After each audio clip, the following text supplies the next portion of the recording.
Hey, I'm Carrie. Welcome to my channel. Welcome back. All around, welcome. I am Carrieblogger on Fiverr, where I am a career freelancer. I've been working on that platform for going into 7 years now. It is my full-time job, and I 100% love what I get to do for work. So, it's Freelance Friday, and I post a new video about freelancing and that sort of thing every Friday. Subscribe, please, if you're interested in getting updates about those kinds of videos. And let's get started. Today, I thought, as I do from time to time, that most of the content on YouTube about Fiverr is not great. And usually it's kind of trying to prove that like the cheapest ends of things is a sham, it's a scam, it's not good. And so as I was scrolling through, I thought, why not react to one of these videos and show kind of like a real actual Fiverr seller's perspective on the situation. So that's what we're doing. I scrolled through and I kind of looked for one that I thought would, how do I describe this? Actually be meaningful. You know, it's because there's a lot that are just, okay, that's the end of the intro. Here we go. I picked one, haven't watched it. It's called, Is Fiverr Worth It for Freelancers? Rant. I can get behind a good rant. And as an actual freelancer who's working on the site, I kind of am curious what their rant is. I know that there are some things that I don't love about the platform. There are a lot that I really do love, so I'm curious what their take on is Fiverr worth it for freelancers? So that's what I'm watching. I'm gonna let you in on my viewing session, okay? Here we go. This is the first kind of, I'm done. Okay, I'm done talking. Here we go. God, I hate these ads. Here we go. That's right. We're doing another rant video. You know what? In fact, we're gonna get really serious on this one, so... Really serious. Ooh, the hat. I've been talking a lot lately about freelancing. There's a website that I'm not the biggest fan of, but we need to talk about it. Because I can understand why people use it, but I think we have to get into it a little bit. So let's talk about Fiverr. Let's get this rant going. Hey everybody, this is Roberto Blake helping you create something awesome today. Welcome back to the channel. Hi, Roberto Blake. If you're new to the channel, my name is Roberto Blake. I'm a creative entrepreneur. In fact, it's actually how I help pay my way through school. So today... Me too, by the way. Freelancing paid for my master's degree. Fiverr is not a sponsor of this video, nor any of its competitors, and I'm also not selling you a course right now. So let's get... Yay, thank you for not selling me a course right now. You're my hero. Get into it. First, I think we have to answer, well, what is Fiverr.com for those of you not familiar? What is Fiverr.com? It is a freelancing website. It's actually one of the biggest, if not the biggest, freelance marketplace on the planet right now, and it's spelled Fiverr, F-I-V-E-R-R. Why is it called Fiverr? Well, it starts with the idea that you can get services for at least $5. And actually, fun fact, when it started, Fiverr was only $5 services. It has obviously branched out from there. When I started, I was so early in the game. It really was. $5 was the only thing you could charge. I remember the very first time that they offered a new kind of breakout in the platform that you could charge in $5 intervals after that. And everything had a $5 base price. So yes, that's actually where the name Fiverr come from originally. And then of course the $5 increments is what has kept the name kind of relevant as it has continued to grow to a bigger, more professional platform. Starting at $5. So that's the value proposition, low price leader. It's important for you to know that people can charge more than $5 for their services. It's not that you get anything you want in the world for $5. You can find people who are charging more for that, but $5 is the thing that attracts people from a marketing perspective. You also need to understand the revenue share split. For, every $5, the company takes $1. So, as a freelancer, your margin is 80%. That means that if you charge $50 for a service, guess what? Fiverr gets $10 for facilitating that and giving you a platform to access that customer. So that's important for you to understand. You are giving up 20% of any money that you charge for and that you earn when you use this platform. So a 20% split for freelancers isn't that bad, but I still think it's important to talk about. It is, honestly. So we as sellers earn 80%, 20% goes to the site for facilitating, which I'm sure he might talk about that a little more in this video. I'm getting that vibe. That is worth it to me. I do not have to pay web hosting fees. I don't have to do ad plans. I don't have any social media that I have to manage. I don't have to actively recruit and do email campaigns. I don't have to do any of that. And they have my back. There have been a lot of situations, not a lot, but enough to note, like when a customer tries to commit fraud by ordering, I deliver, and then they do a credit chargeback and try to get their money back, and that has never worked successfully because the company always has my back. I always get paid. I've never completed the work, and the customer has never ran off and not paid me like they said they would, because everything is done up front, and Fiverr acts as the facilitator for that. So in my perspective, 80% is more than fair, you know, them taking their 20% because of all of those value points that have been literally crucial to me in my business and helping me focus on my actual work instead of doing all of this other stuff to try to like build visibility, basically. So if you use your own website, you keep all of the money, minus any PayPal fees or Stripe fees, but those things usually are going to be less than 2%. So I kind of like keeping all that money. The problem is that maybe you're not capable of driving traffic to your own website. Maybe you don't have the ability to market yourself. And that's something that I understand, which is why a lot of people use these freelancing sites. I'm just telling you my perspective on this, and I really feel like it's hit or miss. I feel like it's rolling the dice. I feel like it's a little bit of Russian roulette. But in any experience with hiring somebody, there's some implied risk. Okay, this guy's literally saying all the things that I was gonna add. In anything in life, ever, if you do the low bid option, there's always a risk it's not gonna work out, and you have to do your due diligence in whatever, anything you purchase, anywhere. And the same is true for working online with freelancers. You just have to be smart about who you work with, who you are trusting, who you are paying. And Fiverr is not, it's not their fault if you are an idiot. Don't at me, okay? So I'm not going to throw individual freelancers under the bus, nor am I going to completely throw the platform under the bus, even if I have personal issues with it. Those personal issues being people stealing my work, like my YouTube thumbnails that I made for my channel, pretending that they work for me, my audience calling them out in Twitter, and then the platform doing nothing. Can't comment on that. Curious if he talks more about it. In terms of the platform doing nothing, I've heard that a lot from different people. Not a lot. I've heard it occasionally. I heard it this week from a client of mine who was like, I'm not sure I can trust people because they had a bad situation with someone else, and they said, well, it's completely unfair because Fiverr won't do anything. We're not Fiverr employees. We use the platform, and there is some level of safety and security in that. Like I mentioned with chargebacks, they protect us against that. They make sure that there's an actual delivery. You can get your money refunded if the person does not deliver what was guaranteed. But apart from that, you are not hiring an employee of a company who is legally responsible for us. So yeah, I mean, it makes it easier to facilitate sales, but you have to not think of it like Fiverr is the end all be all god of this. They can help you out a little, but ultimately it comes down to you being smart, because it's the internet, people. You gotta be smart, okay? For everyone, sellers, buyers, everybody. So there you have it. That's where my bias is. There you have it. Now, all freelancers and all freelance jobs are not equal.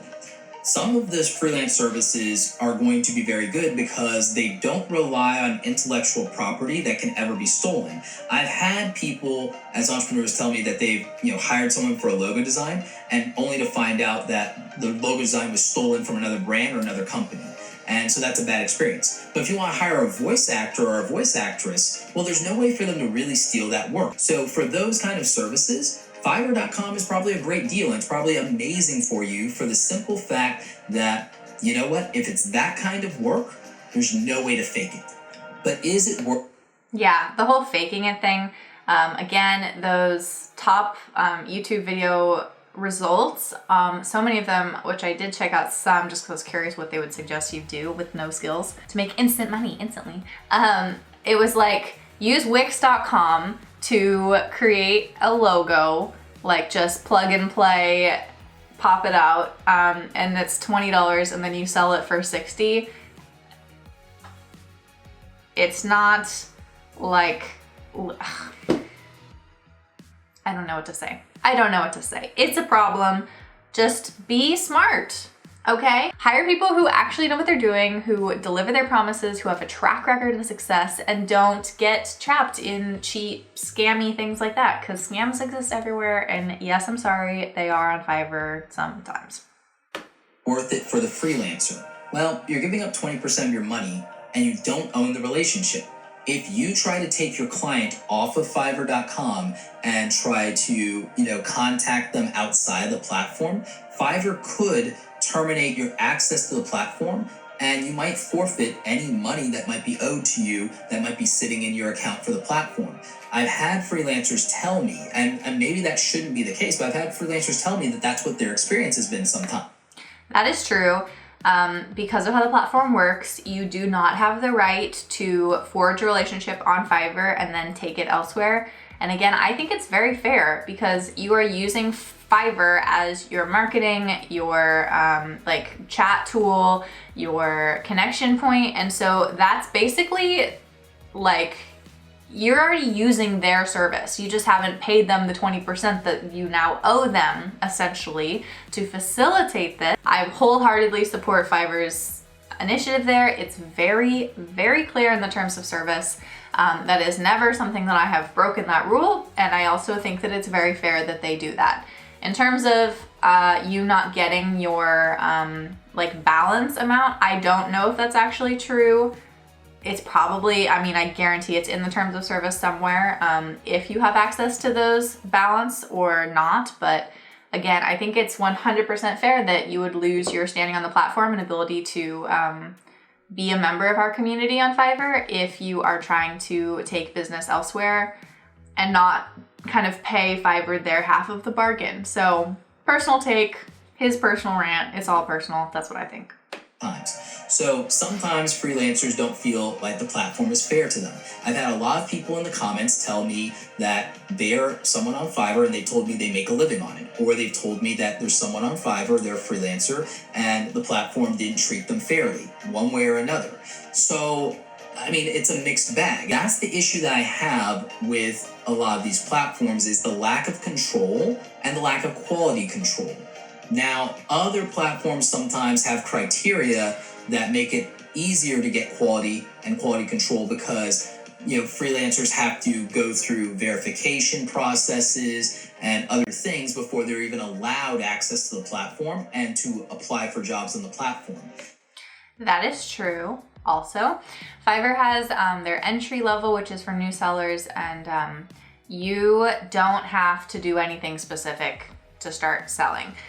But again, I would just basically encourage, and this is going to be a little bit controversial, but for serious buyers who are seriously worried about quality and getting an actually legitimate experience on Fiverr, you need to be working with sellers who have earned their badges.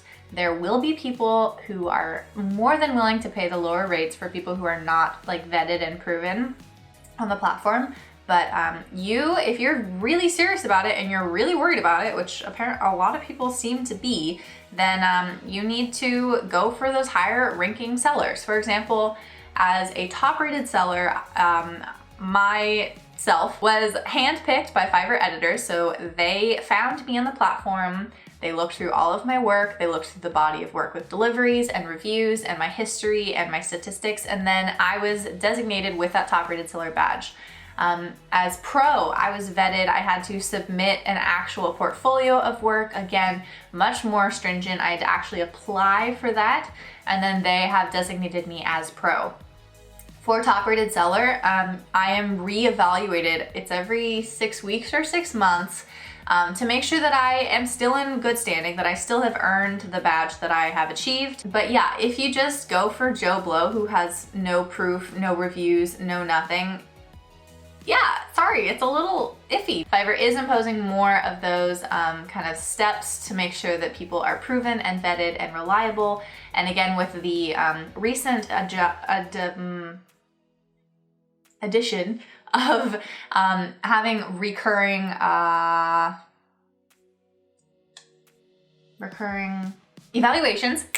evaluations, they're continuing to make sure that you don't just earn it once and then slack off and start scamming people, but you actually are reliable and consistent forever. Boom. The problem with this is it creates a barrier to entry. For example, if you're someone in another country, you may not be able to get onto Upwork.com. There are people here in the US who have told me they wanted to become a freelancer and they couldn't get onto Upwork.com because you didn't pass the criteria or the verification process and you weren't approved. Well, that means that even if you provide better work at a better price, I can't get to you. And again, I think that's really why Fiverr still has that open baseline.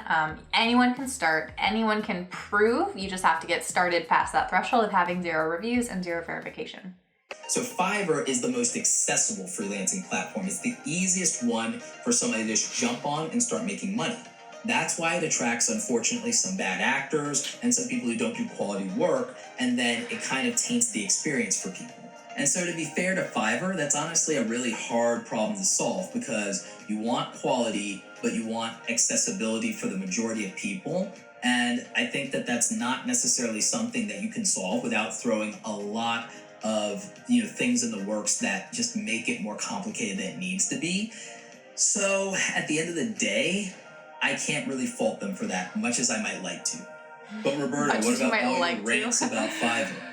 And I've talked to the freelancers. I've talked to people who are making a living off of Fiverr, people who are on Fiverr who still are just scraping by after putting in a lot of hard work and not getting enough and have found other opportunities, and people who loved Fiverr but then were kicked off the platform for things that they don't think were fair.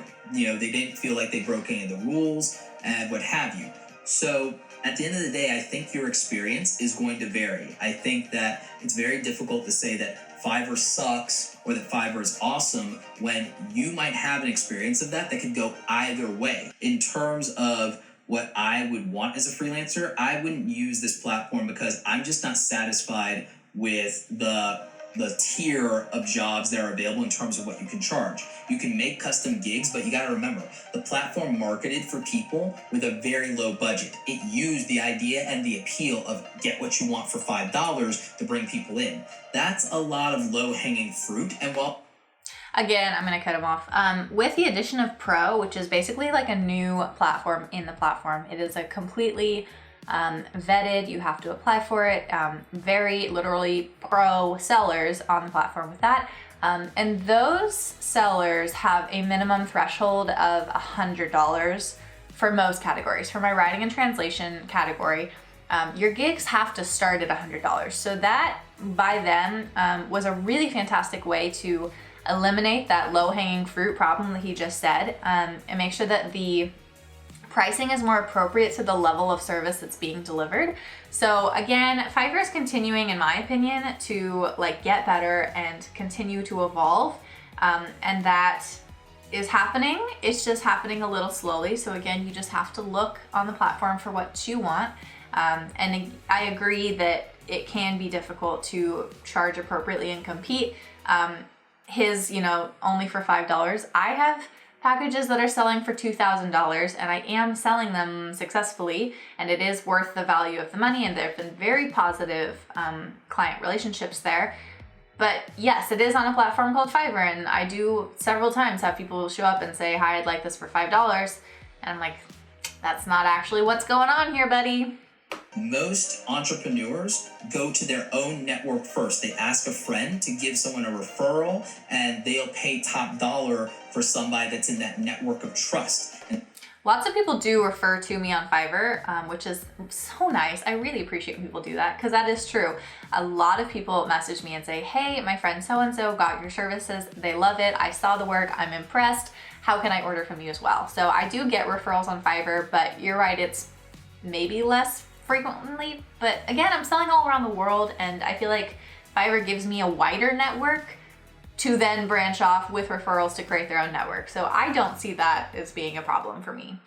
And so I would rather teach you as a freelancer to build a network so that you can charge $500 for something instead of going to a market where $50 might be the cap on it. I would like you to make 10 times more. And again, I think there is no cap in my personal experience. You just have to market yourself successfully so that you are charging what is valid and meaningful for your level of work. So just because just because other people charge this, if you are worth it and you market yourself to be worth it and your customer experiences prove that you're worth it, charge up here. Why not? There's no cap, there's no limit. You can charge what you want, and as long as it's worth it, it will work out. More money than is available to you. Whether you're a freelancer or a small business owner, owning your relationships, owning that client relationship is everything. And so if you build your entire income and business on Fiverr or Upwork or any other platform that you don't own, it is dangerous to your business and to your overall financial health. I do see that, and it is something that I occasionally worry about, like, what if Fiverr doesn't exist? What if I lose my standing? What if something really negative happens that impacts my trust on the platform? But it hasn't. And I know that that's kind of maybe sounds a little short-sighted, but like I said, I've kind of been worried about that in the back of my mind since I started, and this is going into my 7th year. And I have only gotten more pleased with the way that the platform operates. They've gotten a better balance, I feel, of supporting and building up relationships with both clients and sellers, so that they can be that unbiased third party that is facilitating but not in control of. And so, yeah, I do worry about that a little bit. But again, I think that the value and everything that I have right now is so worth it that I don't want to leave the platform just out of fear, because I think that I'm doing better right now than I would be on my own. That's kind of where I'm at personally. When you're just getting started, you should absolutely take advantage of what's there, because it's the faster way to get your feet wet, to get experience, and to make money, and to understand what the market will bear. In the long run, you need to take as much control as possible.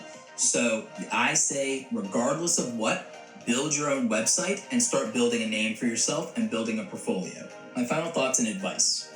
Ultimately, you have to make a decision about what's right for you. If you're a freelancer, He took off his glasses and didn't say anything about it. and you need to get started with no barriers to entry, go ahead and sign up on Fiverr.com, put your services out there, and see what happens. Do everything you can to protect yourself. In the meantime, while you're doing that, start learning how to market yourself. If you don't know how to market yourself or use social media, I've got free content here There's on the the YouTube channel. upsell. So I think you have to decide whether or not you can take the 20% hit of your money, and I think that's okay because it's money you wouldn't have made anyway. It is access to a large marketplace, but on the other hand, there are some things that can make you uncomfortable. So you gotta draw your own conclusion. I hope I've just helped you make an informed decision one way or the other. Thank you. That was honestly the least ranty rant I've ever watched. That was probably the most unbiased and very fair rant video I've ever watched. I honestly expected it to be more like scandalous than it was. You can't always trust every single person, so just make sure you do your research and you make smart choices, because it's the internet, and yes, the internet is full of very not smart choices. So yeah, that is it for me today. Again, I'm Carrieblogger. If you're still watching, thank you. Appreciate it a lot. Be sure to subscribe and like this video if you like it. I post every Freelance Friday with something about my work on Fiverr. Again, I'm a career freelancer, so I do this for my full-time job, and I 100% love it. And although he's right, there are some pros and cons to consider. For me, there's pretty much no doubt the pros outweigh for me, and I just love my job, and I will be sticking around on Fiverr for the very foreseeable future. So thanks for watching. Have a fantastic day. See you soon.